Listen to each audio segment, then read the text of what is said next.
லாஸ்டா நம்ம போட்ட வீடியோல இந்தியால எப்படி சாதி உருவாச்சுன்னு சொல்லி போட்டிருந்தோம். அதுல கொஞ்சம் பேர் தமிழ்நாட்டுல எப்படி சாதி உருவாச்சுன்னு சொல்லுங்க அப்படின்னு சொல்லி கமெண்ட் பண்ணியிருந்தீங்க. தமிழ்நாட்டுல சங்க காலத்துல சாதிகள் இல்ல. தமிழ் ஐநிலங்களான குறிஞ்சி, முல்லை, மருதம், நெய்தல், பாலை இதுல அந்த நிலங்களுக்கு ஏற்ப தொழில்கள் மட்டும்தான் பண்ணிட்டு வந்துட்டு இருந்தாங்க. அதுல எந்தவித சாதியும் எந்தவித பாகுபாடுமே பார்க்காம மக்கள் எல்லாருமே ஒன்னா சமமா தான் இருந்தாங்க.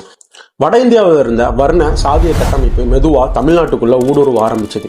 சேர சோழர் பாண்டியர்கள் காலத்துல கோயில் தான் சமூகத்தோட முக்கிய மையமா இருந்தது. அதை மெதுவா பிராமணர்கள் தங்கள் கட்டுப்பாட்டுக்குள்ள கொண்டு வர ஆரம்பிச்சாங்க. 14ஆம் நூற்றாண்டுல விஜயநகர பேரரசுல பிராமண ஆதிக்கமும் தீண்டாமையும் கடுமையா இருந்த காலங்கள் அது. மக்களிடமிருந்து நிலங்கள் பறிக்கப்பட்டு ஜமீன் முறை கொண்டு வரப்பட்டு சொந்த நிலங்களிலேயே அடிமைகளாக வேலை செய்யப்பட்டனர் மக்கள்.